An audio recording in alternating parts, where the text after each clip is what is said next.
जितने गरीब लोगों को आपने रुलाया है, उनके मड़ई को छीना है, पड़ेगा, आपकी विरासत रह जाएगी। और सब लोग इस बार सेक्रीफाइस करने के लिए तैयार हैं, बलिदान करने के लिए तैयार हैं कि हमारी सरकार बनने जा रही है और 2,500 रुपया हम हर महिलाओं को देंगे। मांझी का नेता जो है आदरणीय जीतन राम मांझी, इनके पास में क्या है? सबको 4-5 सीट मिल रहा है वहाँ, हमारे यहाँ तो सीट की कोई माजरा ही नहीं है। नमस्कार, लाइव सिटीज देख रहे हैं आप, मैं हूँ आपके साथ धीरज सिंह। इस साल के अंत में बिहार में विधानसभा का चुनाव होना है, उससे पहले पटना में कल महागठबंधन की बैठक होगी। हमारे साथ है कांग्रेस सांसद मनोज कुमार जी। सर, कल पटना में महागठबंधन की बैठक होनी है, उससे पहले गठबंधन के साथी है मुकेश सहनी, उनकी पार्टी की ओर से कहा गया कि हम लोग 60 सीट से नीचे नहीं मानेंगे और एक डिप्टी सीएम का पद भी चाहिए। क्या लगता है बैठक से पहले इस तरह का एक तरीके से प्रेशर बनाने की कोशिश हो रही है? देखिए, मैं बार बार कहता हूँ, आपका भी मीडिया, आपके भी चैनल पर मैं भी बोला हूँ और बहुत सारे दर्जनों चैनल है, मैं पिछला कुछ दिन पहले मैंने बोला, दिल्ली के जितने भी मीडिया वाले मीडिया बंधु हैं, आपको पता होना चाहिए इंडिया गठबंधन के जितने भी अलायंस पार्टनर है, सबका अपना अपना इच्छा है, सबकी अपनी अपनी चाहत है। इवन आपकी भी अपनी, यदि मीडिया से हैं तो आपकी भी अपनी चाहत है कि दिल्ली में सबसे नंबर 1 बन जाऊं। जितने भी चैनल हैं सब चाहते हैं कि नंबर 1 बन जाएं, हम अच्छा करें। तो देखिए, चाहत को कभी आप किसी का काट नहीं सकते हैं। अगर आदरणीय हमारे मुकेश सहनी जी का उन्होंने जो इच्छा व्यक्त किया है तो उसमें कोई गलत नहीं है। उन्होंने 60 सीट मांगा है, डिप्टी सीएम का मांगा है, कांग्रेस भी मांग रहा है, मतलब लेफ्ट भी मांगेगा। तो इन सारे चीज़ों पर हम नहीं जाना चाहते। हम इंडिया गठबंधन के लोग इंटैक्ट हैं। और मुकेश सहनी ने ये भी बोला था, आपको मालूम होगा कुछ दिन पहले उन्होंने ये भी कहा था कि नहीं, अभी हम लोग सब मिलजुल करके चुनाव लड़ेंगे, उसके बाद में हम लोग क्लियर हैं कि कितना सीट हमको मिलेगा, हम खुश रहेंगे और हम सब लोग मिल करके चुनाव लड़ेंगे। तो इन सारे का कोई ये कोई प्रश्न नहीं है कितना सीट उनको मिलेगा नहीं मिलेगा। इंडिया गठबंधन के सब लोग बैठेंगे, उसमें तय हो जाएगा और सब लोग इस बार सेक्रीफाइस करने के लिए तैयार हैं, बलिदान करने के लिए तैयार हैं। इस बातों पर सब लोगों ने सहमति बना दिया है कि यदि 2-4-5 सीट कम बेसी होना हो तो सब लोग हम लोग मतलब होंगे और सबको हम साथ में लेके चलेंगे। कि कांग्रेस भी 90 सीटों पर तैयारी कर रही है, एक तरफ पर मुकेश सहनी भी 60 सीटों पर डिमांड कर रहे हैं, इसके अलावा लेफ्ट के लोग भी लगातार मांग कर रहे हैं। क्या लगता है आप जिस सेक्रीफाइस की बात कर रहे हैं ये आसानी से संभव हो पाएगा या फिर कब तक? आपको एक बार फिर मैं बोल रहा हूँ कि ये सारा चीज़ ठीक हो चुका है, आप उसमें एकदम मत जाइए। आपको मैं बताना चाहता हूं कि 90 सीट, 60 सीट, 70 सीट, सब जो भी होगा हमारी चाहत है, हम अपनी इच्छा व्यक्त कर रहे हैं।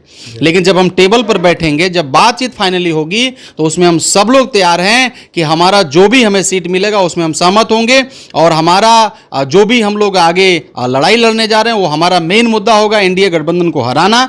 उसके लिए हम कोई भी जहर का घूंट पीने के लिए तैयार हैं। 1-2 कदम पीछे आगे होना होगा, कांग्रेस पार्टी इसमें सबसे आगे आएगा और मैं आपको बताना चाहता हूं इस बार एनडीए गठबंधन हारेगा और उसमें अहम रोल जो है वो कांग्रेस पार्टी अदा करेगा। आप कह रहे हैं सेक्रीफाइस करने के लिए तैयार है, लेकिन एनडीए के तो लोग कह रहे हैं कि कांग्रेस तेजस्वी यादव को सीएम फेस भी मानने को तैयार नहीं, तो कैसे सेक्रीफाइस? वो अपना देखें, वो अपना कुनबा में वो लोग देखें कि उधर क्या क्या हो रहा है। उधर तो आदरणीय, मैं देखा, वो ट्विटर पर भी देखा, फेसबुक पर भी देखा कि उनके चिराग पासवान जी के जितने भी लोग हैं वो ट्वीट करने लगे और वो फेसबुक पर लिखने लगे कि बिहार का मुख्यमंत्री कैसा हो, चिराग पासवान जैसा हो। वो लोग सब नारा देने लगे। भाई, चिराग पासवान खुद बोल रहे हैं कि अब हम केंद्र का राजनीति नहीं करेंगे, अब हमें बिहार के लिए दर्शन है, हम बिहार का काम करेंगे। तो उनमें फंसा हुआ है चक्कर, उनमें मामला फंसी हुई है, उनमें उनको जाके पूछिए कि किसको कितनी सीट मिल रही है, खुश है नहीं है। सबको 4-5 सीट मिल रहा है वहाँ, हमारे यहाँ तो सीट की कोई माजरा ही नहीं है। हमारे यहाँ सीट का कोई सवाल ही नहीं है। जितने भी हमारे इंडिया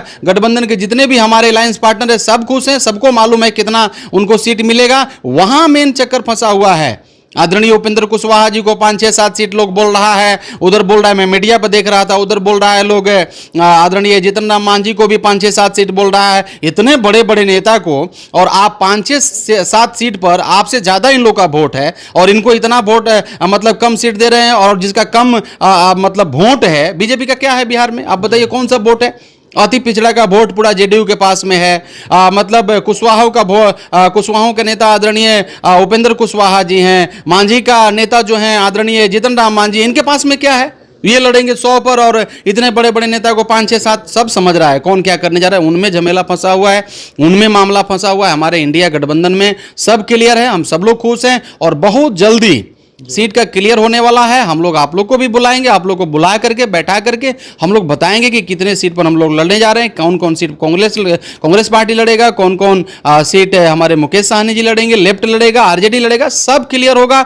हमारे आदरणीय नेता लालू जी का नेतृत्व में, तेजस्वी जी का नेतृत्व में, आदरणीय राहुल जी का नेतृत्व में हम लोग आगे बढ़ रहे हैं। सब लोग खुश हैं और सब ठीक हो जाएगा। आप देखते रहिए, केवल सूत्रों के द्वारा आप लोग को पता मिलता है। एग्जैक्ट जो रिपोर्ट है ना, ये कंफ्यूजन करने वाले लोग हैं। ये नहीं चलेगा। इस बार इंडिया गठबंधन सरकार बनाएगी और बिहार में गठबंधन का सरकार बनेगा। आखिर में एक सवाल है, घोषणा पत्र को लेकर भी कल बैठक होने वाली है। घोषणा पत्र, साझा घोषणा पत्र तैयार किया जाए। क्या लगता है कांग्रेस किन किन मुद्दों को लेकर इस बार चुनाव मैदान में जाएगी? हाँ, हम लोग का मुद्दा क्लियर है ना। 250 मतलब महिलाओं को 2500 का जो तोहफा है, जो आरजेडी, कांग्रेस, लेफ्ट और सब लोग हम लोग मिल करके घोषणा करेंगे कि हमारी सरकार बनने जा रही है और 2500 रुपया हम हर महिलाओं को देंगे। हमने शिक्षा के ऊपर में घोषणा किया, हमने स्वास्थ्य के ऊपर में घोषणा किया, हमने बेरोजगारी मेन मुद्दा बनाया है, हम किसानों के ऊपर में बात कर रहे हैं। तो इन सारे चीज़ों को हम मेंशन करेंगे और साझा हमारा जो मैनिफेस्टो है, जो हमारा प्रोग्राम है, वो हम लोग जनता के बीच में रखेंगे। अपील भी करेंगे कि आप लोग मदद करें। नहीं तो ये आपने सुना होगा ना, दिल्ली में क्या क्या किया ये लोगों ने, भाजपा के लोगों ने। 60 दिन दे दीजिए, 8 मार्च को सब बहनों का खाता में चला जाएगा, सब झोपड़ी ढा दिया, सब गरीबों लोगों को झोपड़ी ढा दिया दिल्ली में। इसका आह पड़ेगा। आपका चैनल के माध्यम से मैं कह रहा हूं कि जितने गरीबों को आपने बेघर किया है, जितने गरीब लोगों को आपने रुलाया है, उनके मड़ई को छीना है, आह पड़ेगा। आपकी विरासत रह जाएगी और आप समाप्त हो जाइएगा। भारत देश में कुछ दिन के लिए आप हैं, आप लिख लीजिएगा। दलित बैकवर्ड का जो रुख है ना, अब पलटने वाला है और सभी समाज के लोग जो इंडिया गठबंधन के साथ में खड़े होने वाले हैं। धन्यवाद। चलिए, तो बहुत बहुत धन्यवाद। सासाराम से कांग्रेस सांसद मनोज राम जी। दिल्ली से लाइव सिटीज के लिए मैं धीरज सिंह।